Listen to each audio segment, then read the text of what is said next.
Good evening everyone, and welcome to another Monday Night Live.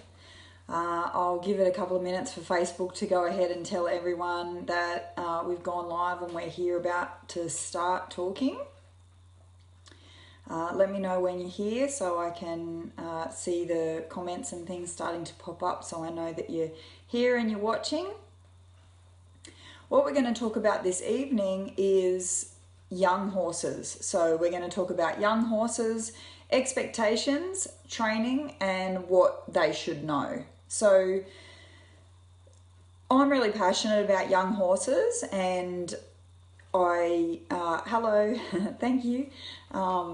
I'm really passionate about young horses, and I think it's really vital to set them up when we're starting them, because we're setting them up for life. So a horse is most of the time going to be ridden for the majority of its life, and yet sometimes we consider their starting process to be a really small part of their life, which the actual time it takes may be very small in the consideration of, horses living into their 20s and being ridden well into their 20s. We might think, the first 6 weeks of starting them under saddle is something, insignificant in that 20-year period. But I actually consider it to be something that is extremely vital, because it sets them up for their expectation in terms of being ridden. So if you have a horse that started under saddle and it, let's use bucking as an example, because sometimes when they feel that saddle for the first time, they can get uncomfortable, or they can buck or something like that. You have some methods out there where you would buck them out, okay? And I'm just using this as an example. I don't like to do that. I don't believe in doing it that way, because I feel that if you've taught the horse, or you've allowed that to happen in a pattern, that horse associates his first ever ride with bucking or with a discomfort in some way. So I find it very easy personally to set horses up to be confident and happy under saddle, and it doesn't take very much thought process. It takes a bit more effort. It's very easy to chuck a saddle on a horse. Hey Beth, hi Michael. It's pretty easy to chuck a saddle on a horse and do up the cinch and let him buck out, or jump on him and let him buck out, and then, job done sort of thing. And the horse has copped it and he's moved on. I had a really talented horseman tell me once that riding and training and starting horses is like painting on a canvas. And when you first get the horse, he's a blank canvas. From the time he's born, he's a blank canvas, and then every single day of his life, even in the lead up to his start under saddle, you're painting on that canvas, or his mum's painting on the canvas, his experiences with herds, with what happens with all the people, all that sort of stuff. So what this horseman said to me is, you can paint over it. You can put better quality painting. The more knowledge that you get, and the more experience that you get, you can paint over that canvas, but underneath that, an original painting is always going to be there. And so that's why I feel that with young horses, setting them up for success under saddle is one of the most vital things that we can do, and one of the most important things we can do in terms of our horses' mental, physical and spiritual well-being and longevity. So what I want to touch on tonight is probably more the lead up. And what we're going to talk about tonight, and what I'm going to share with you, is young horses. As I said, the title is Young Horses, Expectations, Training, and What They Should Know. So what I'm going to talk to you guys about tonight is from the horse being born, because I know a lot of you joining, a lot of you watching this video may have foals, or may breed, or may buy a young horse, or a 6-month-old or something like that. And so what we're going to talk about tonight is what we do from that process forward. So if I've got people watching this video that have troubled horses, or rehabilitation horses, or anything like that, all of this information applies, whether your horse is 10 years old and you just want to restart it, or whether it's 20 years old and it's been a brood mare, or whether it's 6 months old or 3 months old, or it was born last week. All of this information that I'm going to share with you tonight, and the skills that I like to make sure that all of the horses have, are applicable to all ages. And it's definitely something that we go back and look at where, you know, say we've got a horse that's having trouble under saddle. Well, we might go back to our ground exercises and realize that, oh, you know, the horse isn't actually very good at going sideways. And that's going to be, you know, if you improve the sideways on the ground, it's going to improve the issue that you've got under saddle, even though they might seemingly be unrelated. Say you're having trouble with canter departs and your sideways isn't very good. Typically we might say, oh, sideways has got nothing to do with canter, so why would I, you know, I'm not going to work on my sideways, I need to go and work on my canter. But what I need to do is look at those, look at the ground exercises that I use and think to myself, well, if the horse is struggling in sideways, why is he struggling in sideways? Is he struggling with balance? Is he struggling with understanding? Is he struggling because it's a lateral maneuver?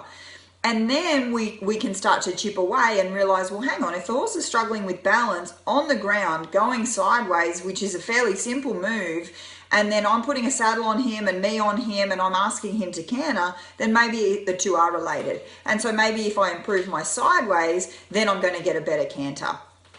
So what I'm going to share and talk to you about tonight is what I do from ground zero, so to speak. So whether it's a young horse, troubled horse, rehab horse, racehorse off the track, you name it, and this is the same process that I would go through. One of the first things that I want to mention today is that every horse is different and every horse learns at a different pace, and depending on whether the horse has troubled past or whether the horse is brand new, they're going to receive those messages and that training a little differently. So with a troubled horse, sometimes it can actually take a little bit longer with a troubled horse than if you've just got a clean slate. If you've just gone and, if you've got a foal on the ground and it's running around your paddock right now, then that horse is going to be a lot more curious and a lot more interested than, say, a horse that has been mistreated in the past, because then you're dealing with trust issues and things like that. But irrespective of that, it all works. It remains the same. You just might have to go a little bit slower.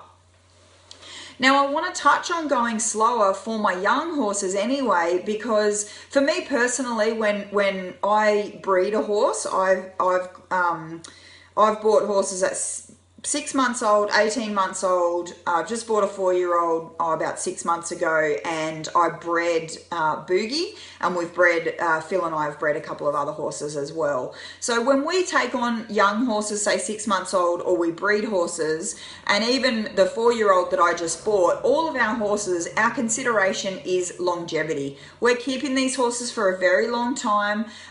We've got Al out in the paddock there. He's 26 or 27 this year, and he's still being ridden. So that's the sort of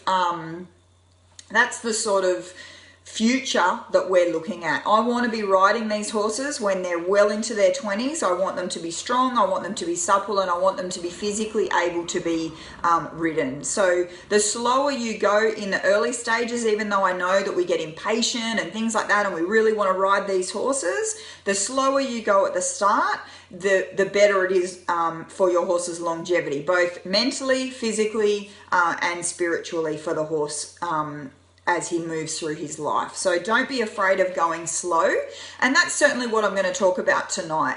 Now, you'll be on a different page if you've got, say, horses that are competition horses, and I don't want to go into it too much, and I don't want this to turn into a frenzy about young horses. The reality at the moment is that we do have horses that go into futurities, so they might be 2 and 3 years old, and they're competing at a pretty high performance level. So what I want to do is just touch base on the fact that even those of you that have joined this video that might have horses that you're thinking, well, I can't go that slow because I've got a 2-year-old or a 3-year-old that I need to get into competition. I would rather that you still follow these principles, but obviously you'll be going a lot faster than a lot of us. But working your horses in this way is going to help with not only their longevity, but it's going to help with their mental stability and them being able to cope with that high pressure environment. So I know that we don't live in a perfect world. And as I said, I don't want it to turn into a frenzy of, you know, we shouldn't be doing that and all that sort of thing. We can talk about all that kind of stuff at a later time. What I would love to do is share with you the information so you can apply it to what you're doing with your horse. So if you've got a competition horse, then you might be having to go a little bit faster, but the method is still going to enable that horse to have a good long life and a psychological benefit to being more confident and things like that. If you've got a young horse and you've got all the time in the world, then that's a perfect case scenario, because that's going to contribute to the horse being really confident and having a long and healthy, strong and supple life. So I personally, as I touched on earlier, like to develop a well-rounded horse, and when I'm training any horses, I like to go wide at the base. So I consider my horse training like a triangle, and I consider the base to have to be quite large and wide, and it is therefore not discipline specific. So all of my horses, and those of you that come to my courses would know, for example, I will teach all of my horses to do a rollback. I will teach all of my horses to do a spin, so a reining spin, and I will teach all of my horses to do a pirouette. So the reason for that is that I want my horses to have a vast range of skills, and I want them to have multiple layers of skills and a strong body control and a strong understanding. And then if I want to go into a specific discipline like reining or dressage or working equitation, I can go ahead and I can pick the skills out that I really want them to get great at, and I can develop those skills at a higher level. But at the base level, I want my horses to have, I want them basically to be all-rounders. So I want to develop a well-rounded horse, and then I want to start shooting off into a discipline-specific line if that's what I'm going to do. So when we're talking about young horses, one of the first things that we want to acknowledge or talk about is the length of time of when of working with a young horse. So even when I can see Carly's question. I will get to you in a moment. I'll talk about that in a second. So even if I'm working with a 1-week-old foal, I will still have no problem with handling a 1-week-old foal, but the session will be 1 or 2 minutes. I'll walk into that paddock, and I've done this on multiple occasions. I work with a lot of studs. What we do is we might walk into the paddock and say hello to the mum. The foal might come, no, that's fine, don't apologize, Carly. It's a good question. I want to get to it for sure. What I want to do is I want to go in, I want to spend some time with the mum, and then the foal might come up and he might reach out and want to smell me and investigate and things like that. So I'm going to allow that to happen because I want the foal to become confident in what's, you know, humans and coming up and being curious, and I certainly don't want to scare him away or anything like that. But one of the first things I might teach a foal, and I'll go into this a little bit in deeper later on, is yield to pressure or yield to a touch. So one of the first things that I ever do with a foal, once they've come up and they've smelt and they've been a bit confident, and I might give him a little bit of a scratch, the first thing that I'll do with a foal is just put my hand on his chest and apply a very slight amount of pressure and wait for that foal to take one step backwards, and then I turn around and walk out of the paddock. That might be the only thing that we do that day. So it might be a couple of minutes, and that foal has experienced confidence because he's come up and he's interacted with a human, then the human has established a bit of a boundary. That's why I like to ask the foals to back up or move away from me to start with. A lot of them will move in for a scratch, especially when they get really confident, and I don't want to encourage that behavior. I don't want my foal pushing in on me. I don't want to teach my foal that it's okay to push in and lean on me and demand that I scratch him. I definitely don't want my foals backing up to me. None of that stuff. I want them to be confident. I want them to come up, but I want them to understand that if I apply some kind of pressure, that they should move away from that pressure. And that's something that's going to last for that horse's entire life. When we teach them to lead, obviously we're going to put a little bit of pressure in the lead and they're going to walk forward. When we teach them to step across under saddle, we're going to put a little bit of pressure in the rein or on the neck when we teach them how to neck rein, and they're going to step across. When we're float loading or something like that, we might tap them on the back and ask them to get in the float. So yielding to pressure is something that's going to be there for their whole life, and it's something that I can teach a foal from day dot, from the day that it's born. I can go and teach a foal to just shift away from a little bit of pressure. So I want to talk about ages. So Carly just popped up there and said, what is the best age to start a horse? And it does depend on the horse. And what I personally do, as I said, you know, I know that it's not an ideal world, and I know that some people need horses started at particular times for particular things. But what I personally do with my horses is I will be handling them from the time that they're quite small, not necessarily on a regular basis. It depends if they're out running on a big paddock, which is ideal, and I'm going to talk about that in a minute. But with my own horses, I'll probably bring them in for consistent training. I'm not going to say solid work, but I'm going to say some kind of consistency, so multiple days per week and some kind of progression in the training, whereas with a foal you might do the same thing for a month.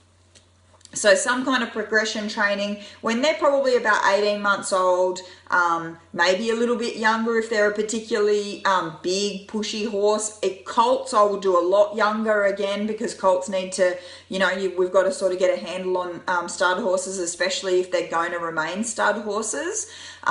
If you've got a horse that's particularly pushy, or the mum's really a push over and allows that foal to be pushy, I'd be bringing it in for consistent training a lot earlier than that. But when you're talking about actually sitting on them and riding them, we prefer to leave our horses until they're 3.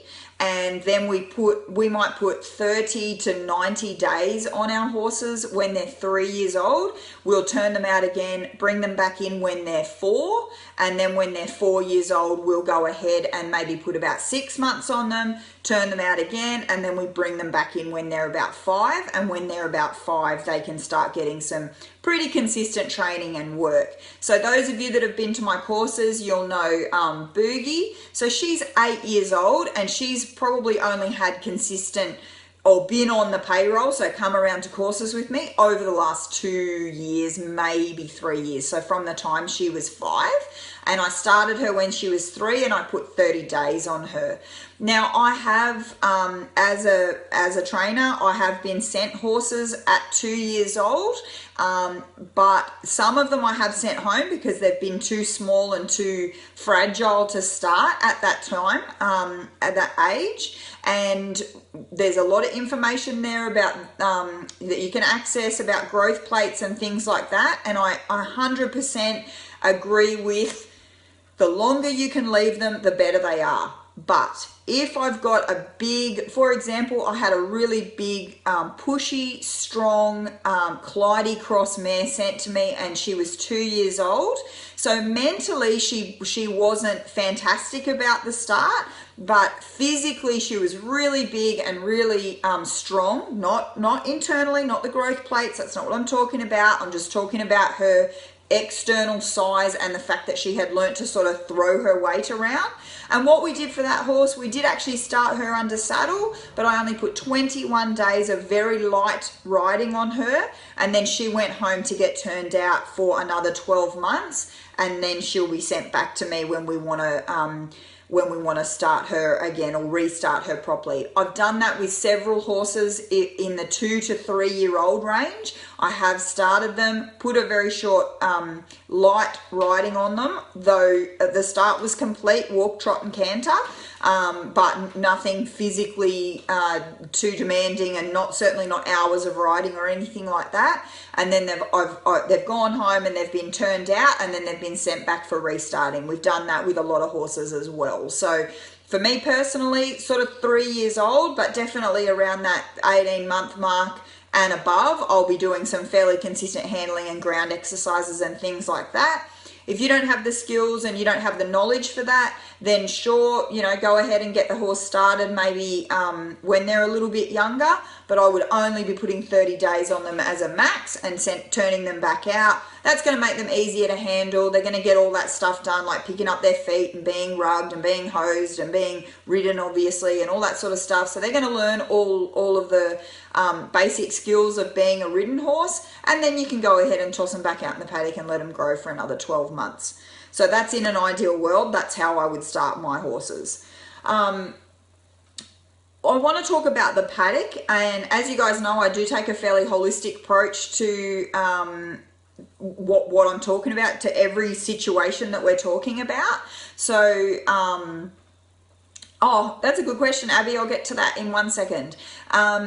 And I want to talk about when I've got a foal that's born, ideally I want that foal in a fairly large paddock. Obviously you can bring them into a foaling paddock to foal down, but as soon as possible, I want that foal in a fairly large paddock, in a fairly mixed paddock, so a few hills and a few flat areas and maybe a dam, as long as it's safe, maybe a creek crossing, things like that. And I want the foal in with a herd. This is best case scenario because they're going to learn social skills. They're going to learn where their feet are. They develop a lot better balance. The bigger the area that they're in, they obviously are covering a lot more ground, which is what horses are meant to do. They're meant to cover lots and lots of ground, up to 20 kilometers a day. So don't be afraid of your foal moving around and covering nice lots of ground to get water and get feed and travel around with the herd. This is perfect development for your foal. So that would be my ideal situation. A nice 40-acre paddock, 50-acre paddock, 100-acre paddock, 200-acre paddock. Get those horses out, let them be horses.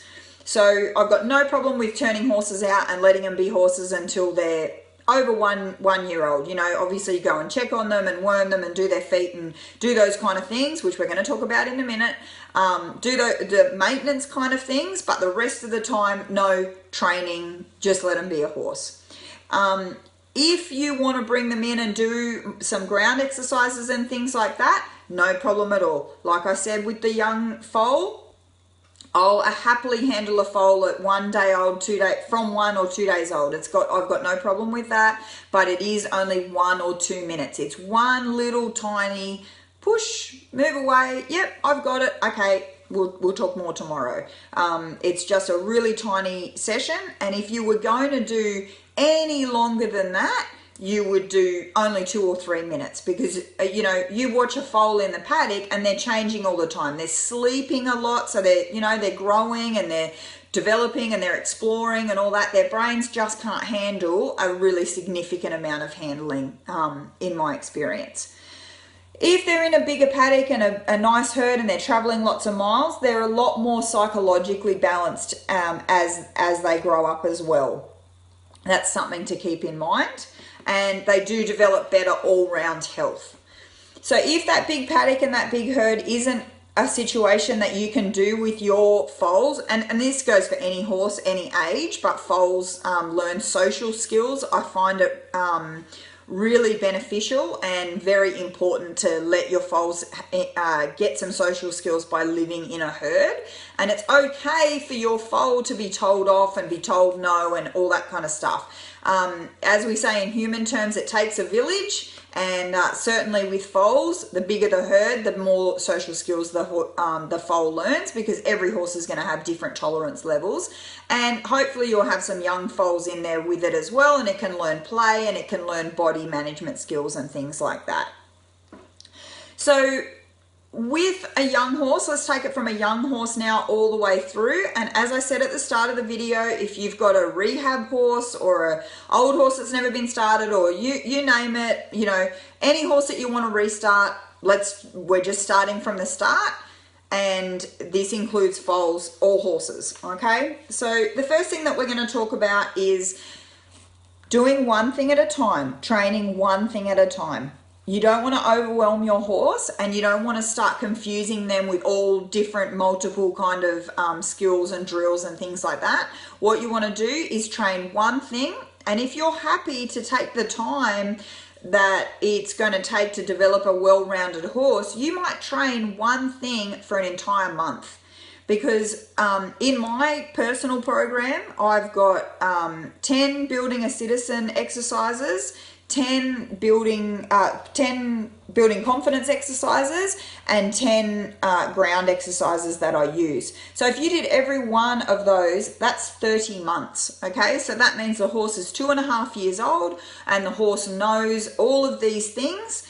It's in an excellent position to be started under saddle, and I guarantee you, if you've done it correctly, that horse is going to be super confident, super willing. You're going to have a really remarkable horse if you spent only 1 month at a time doing one thing. And when they're foals or young horses, really, what else do you have but time? You're basically just letting them grow in the paddock and things like that. There are a couple of things that you'd do earlier on in the piece in case they needed to go to the vet. So you'd teach them how to lead, and you'd teach them how to get on the float. So if there was a situation where they had to be handled for a reason, that you would be able to do that. So I'm going to talk about that shortly. Abby's saying, so Abby's first question was starting a horse when it was 6 years old, if it just happened to be that it had never been started before. Not a problem. I don't have a problem with that at all. I've started a few older horses. I actually started a racehorse that was 9 once. The guy had bought it, had every intention of racing it, and she was a beautiful mare. She was just absolutely lovely to start. She had no problems at all starting, and she was quite nice and well balanced and obviously super mature. So I have no problem with buying or starting a horse at a late age at all. I think they come really good. Now, Abby's second question is, would I ever buy a horse that had grown up in a flat paddock? Do you think you can make up that kind of start by physical help later on? Yes, I do think that you can make it up. It's not perfect, and the reason I'm laughing is because I just bought a 4 or 5 year old mare that has literally grown up on basically flat paddocks, and that's exactly what I'm going to have to do, is rehabilitate her ability to sort of move and things like that. But the first thing I've done with that mare is thrown her out on 45 acres that has ditches, hills, creek crossings, water, dams. She has to, come up for feed, go back down for this. It's a long sort of skinny paddock, so the horses are traveling maybe 4 or 5 kilometers a day at a minimum, just between the water and coming up for feed and things like that. And I'm already seeing remarkable improvements in her, and she's only been out there for 6 months. So if you were going to buy a horse out of a flat paddock that had never seen hills before, I would recommend finding a really big paddock that was nice and undulating and hilly, and just turning it out for at least 6 months and letting it figure out its own feet, because it's going to be quite difficult. Storm grew up on a flat paddock. I'm thinking of getting a relative of his. Yeah, like I say, your place is great for it, Abby. You can definitely. Abby's got a great place that it has got nice hills and undulating paddocks and all that sort of stuff. So as long as you were happy to sort of turn it out for 6 months, I don't think you'd have too many difficulties at all.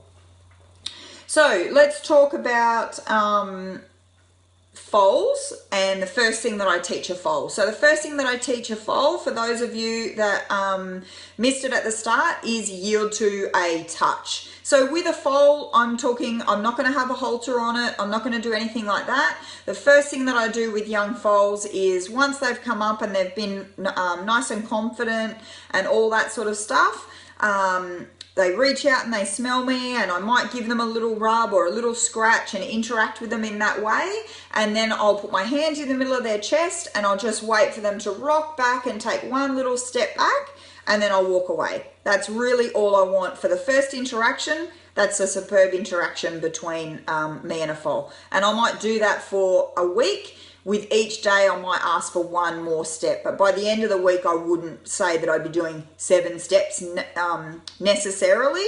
But if I was able to put my hand in the middle of the chest and get 2 or 3 steps backwards, I'd be perfectly happy with that. If I'm teaching a foal, then the next week what I might start to do is apply that pressure to a different part of his body. So I might ask him for a little hindquarter yield, or I might ask him to move his shoulder across, or anything like that. I'm going to start touching in or applying pressure in different areas and expecting that foal to just yield away from that and give to that pressure. That's all I really want to be able to do. Then I'm going to start, when I'm in the paddock with the foal, this is the second thing that I'm going to start doing, is I'm going to make sure that I'm carrying maybe a rope and a halter. And I'm not necessarily going to try and get it on the first day, and I wouldn't try and get it on the first day unless there was some, medical reason that I needed to get it on or whatever. But what I'm going to do is I'm going to get that foal really comfortable with that rope. So I'm going to have it looped over my arm, and I'm going to let the foal smell the halter, and maybe he'll pick it up and bite it, and he might rub on it and things like that. So I want that foal to be feeling that different material and this foreign object, because really at 1 or 2 days old, or a week old, or 2 weeks old, he hasn't probably felt a lot, except for his mum rubbing on him and maybe humans coming in and feeding his mum and things like that. So I want to start getting him used to the halter and things like that. And then as we progress, then I'm going to maybe, let the rope roll on his body, and I might even pass the rope under his neck. And this would be the first thing I would teach a young horse. I wouldn't try and get the halter on, but the first yield to a rope that I would teach a young horse, I would slide the rope on the off side. So if I was standing on the near side, I'd put the rope on the off side of the foal, and I'd just apply a little bit of pressure and ask him to step towards me away from that rope. So that would be his first experience in regards to a yield off a rope or an object, or that wasn't my hand. So we would have done all the yielding off my hand earlier, prior to that. So I'm going to start carrying ropes and rugs and things like that. So he gets pretty confident and comfortable knowing that, okay, this human comes in and she's got all this random stuff, but there's nothing to be worried about. That's what I want to really preserve in my horses always, is their confidence that there's nothing to worry about. There's nothing to worry about. There's nothing to worry about. That's my underlying fundamental principle whenever I'm dealing with any kind of horse, is preserve the confidence. That's what I'm trying to do here. So I've got 10 what I call building the citizen exercises. So some of you are probably subscribed to my YouTube channel at the moment, and you'll notice that I have been rolling one out every week. And every Friday I roll out a new YouTube video in the Building a Citizen series. So in the YouTube videos, I'm teaching you, for most of them, I'm teaching you how to do the work. Tonight, I'm going to talk about what skills I expect my foal to know, but I'm not going to talk about how to do it. So I don't want you all to run out in the paddock tomorrow and grab your foal and stick a wormer in his throat and say, okay, I got the worming done because it was on Tanya's checklist.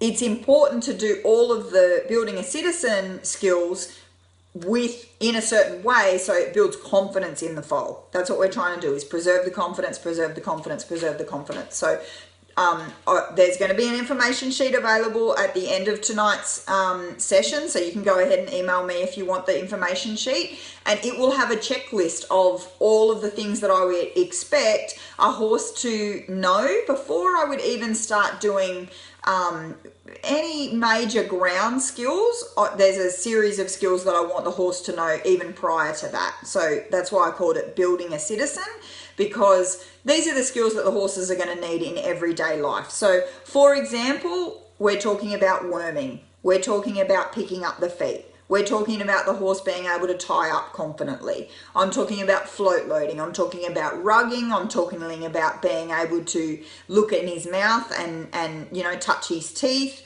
I'm talking about being able to touch his ears. I'm talking about him leading, him accepting a spray bottle, and him being able to be hosed. So they're the 10 building a citizen things that I expect a young horse to be able to do. And as I said, as long as you're taking it slow enough, you can teach one of those things every month. I taught Boogie, my horse, to float load at 3 months of age out of necessity, but it wasn't an emergency situation. I just wanted to get her to a different paddock. So I was able to teach a 3-month-old foal how to self-load.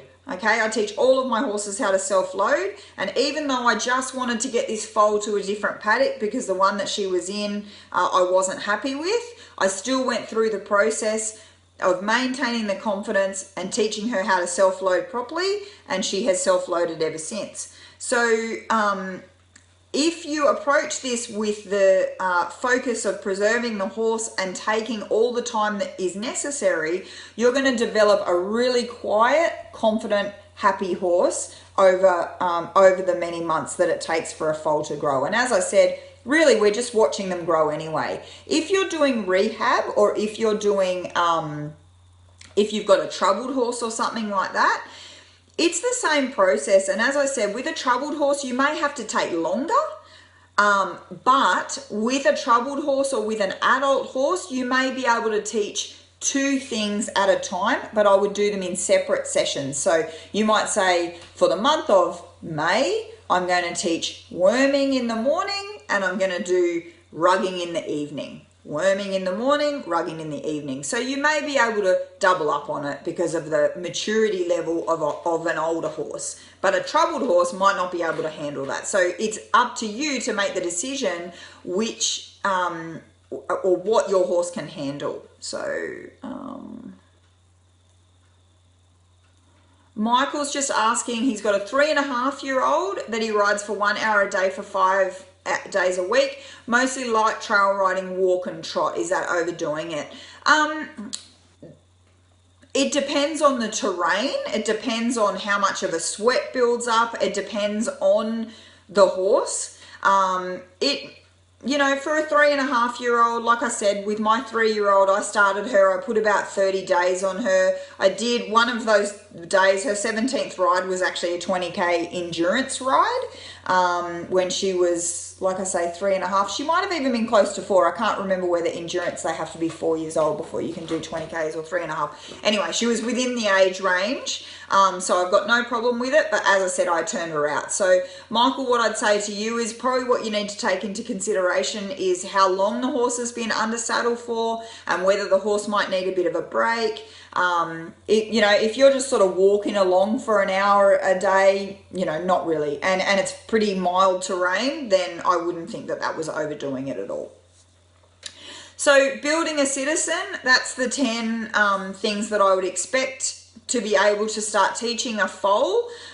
From obviously, once they're born, you're not putting a halter on straight away, or I don't put a halter on straight away. So some of those things are, you know, they might not be happening until the foal is 4 or 5 months old. But you personally might be doing it earlier. I know some people get the halters on pretty quickly.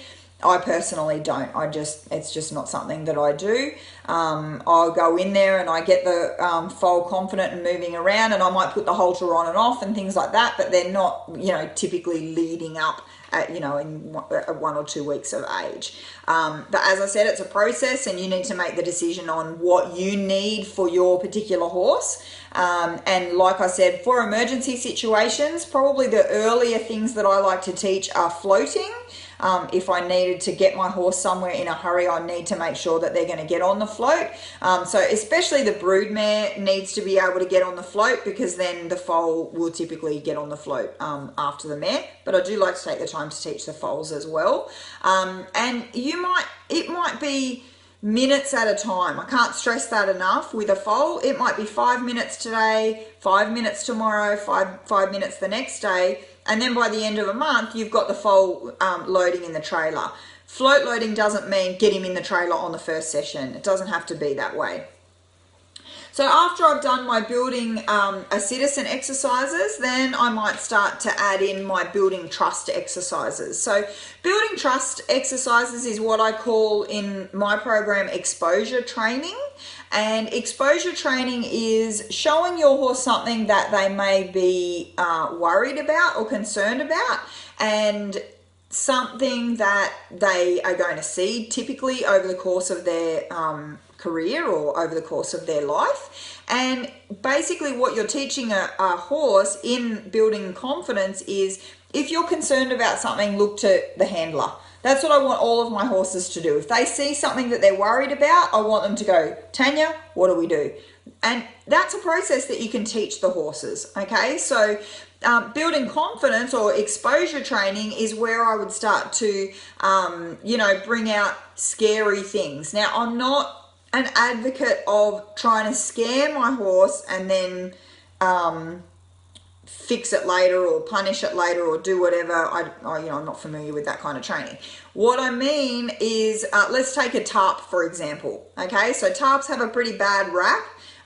You hear people banging on about tarps all the time. I've got no problem with working with a tarp, because it typically is something that the horse is going to be quite scared of. When you just lay it out in the arena, most horses will sort of go, whoa, that's different footing, it's something foreign, it makes funny noises. So you're tapping into a lot of different senses with the horses when you're working with a tarp.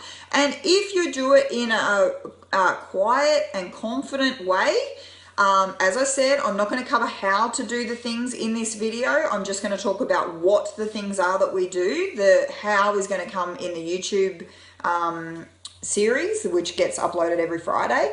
If you do it in a happy and confident way, then the building confidence series, I typically like to do, I don't know if I've actually got them written down. Oh, I do. I do have my notebook here. So I would use a tarp, I would use a ball, I would use a raincoat, because that's something that the horse is going to get ridden in, like a dryser bone or something like that. It's where I would start to expose them to any of the tools that I might use. So if I use a flag, I'll show them the flag then, a stick and string. It's where I'll start to do water crossings with them. It's where I'll start to take them on little hand walks, so trail walks around the paddock and things like that, so they can experience like, oh, that tree's scary or that stump's scary, what do I do? And I teach the horse what I want him to do when he gets worried, okay? So this is still a baby horse. It's still a horse that hasn't been started under saddle, and yet we're already starting to take him on hand walks around the paddock and let him tell us, hey, I'm worried about that stump, and I say, great, let me help you with that. This is all about building confidence. So there's 10 different things that I do within the Building the Confidence series, and like I said, if you can spend one of those every month, and now we're up to 20 months worth of training, and we still haven't even touched on the ground exercises that are a requirement for me personally when I'm starting a horse under saddle. So obviously when a horse gets sent to me for starting under saddle, they're only here for 3 weeks.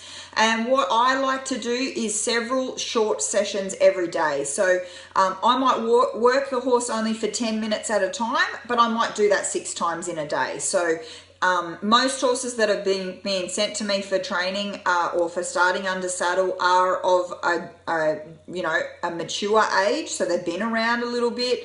They might be 3.5, they might be 4 years old. So they've obviously come to me on a trailer or a truck of some description. So they've had some kind of handling, worming, feet, teeth, that kind of stuff. So they're pretty used to being handled. What I'm sharing with you is how I would, if I had a foal born tomorrow, this is the process that I would do. If I had a troubled horse dropped off tomorrow, this is the process that I would do. And you guys can adapt it for your own horses. So building trust training, there's another 10 exercises in that. Once I've done my building a citizen training and I've done my building trust training, then I'm going to go ahead and start popping in some ground exercises. So I've got 10 ground exercises in my program, and I don't know why I like the number 10, but it just seems to be a nice, good, solid round number, because I seem to have blocks of 10 of everything. And in my ground exercises, I may have already done some of the things like yield to a touch we were talking about with the foal in the paddock.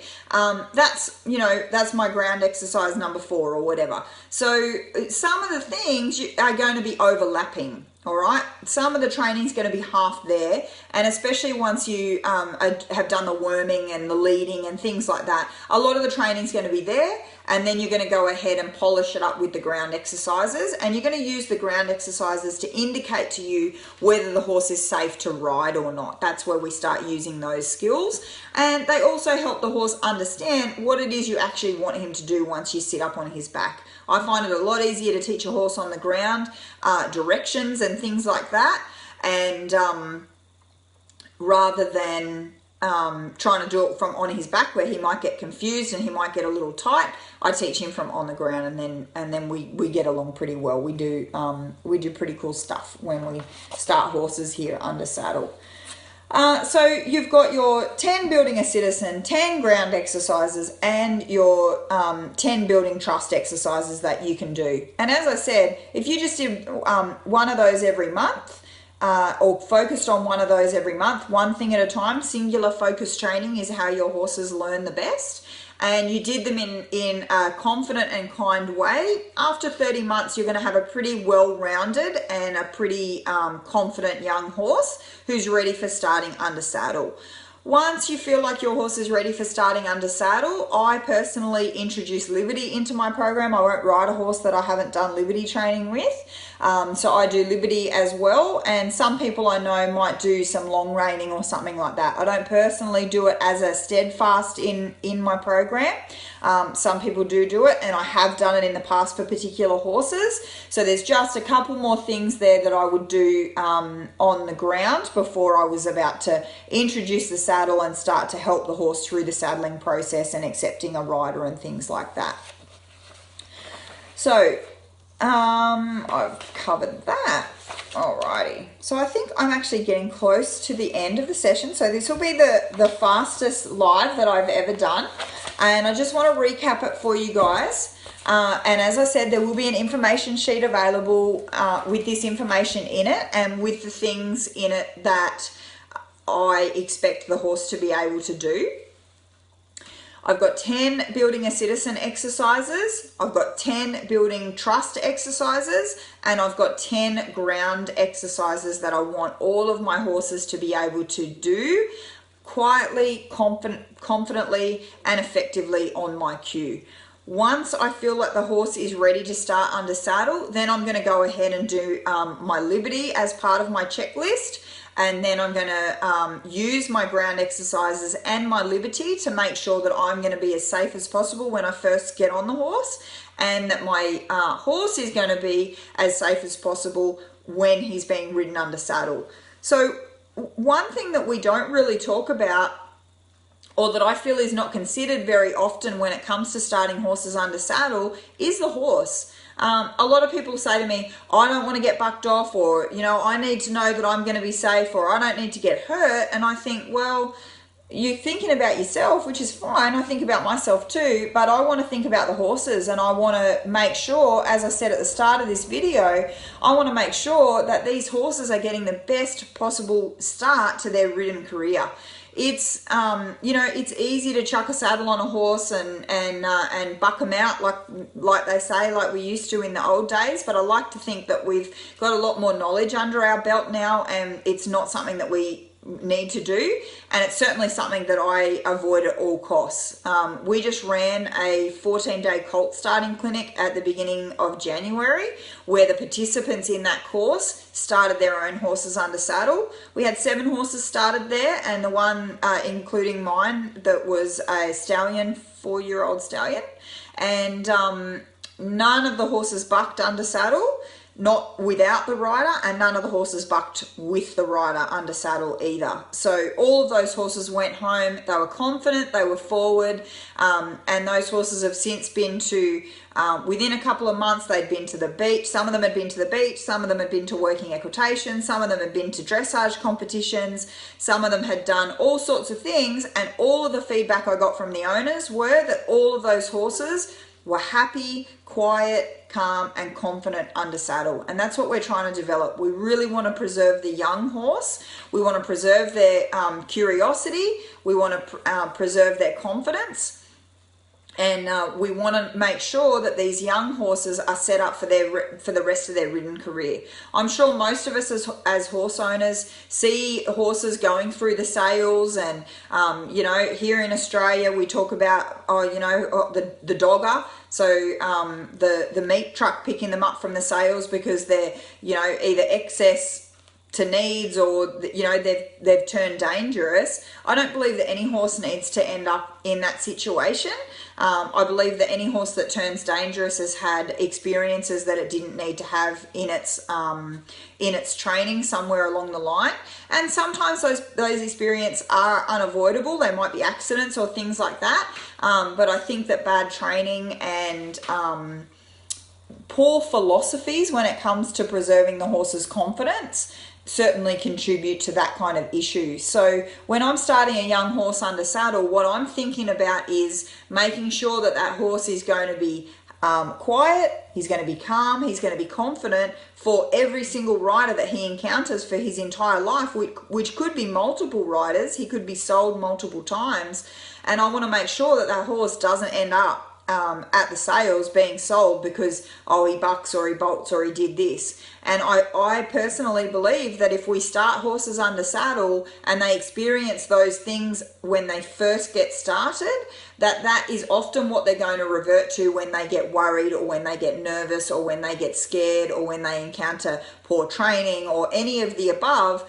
That's something that they've experienced when they've been started, and so that's something that they might go back to because they think, okay, that was my first ever memory of being ridden was bucking, so I'm going to go ahead and do that. They have flashbacks, if you like to call it that.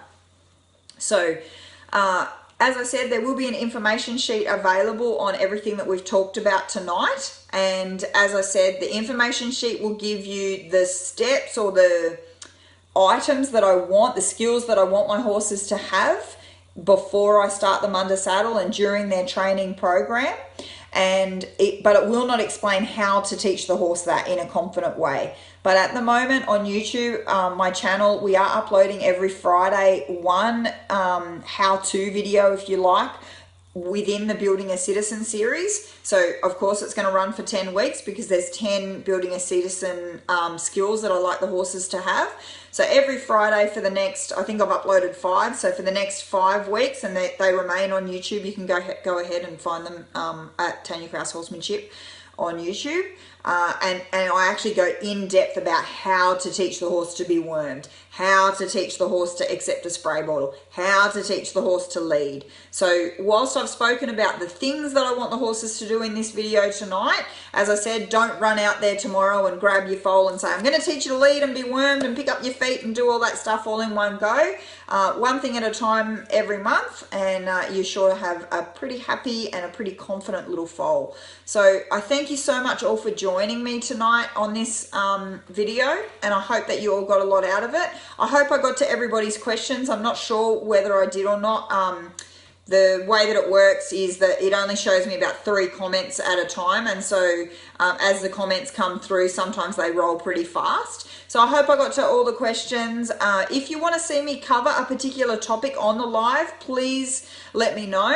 You're welcome. Thank you to everyone saying thank you.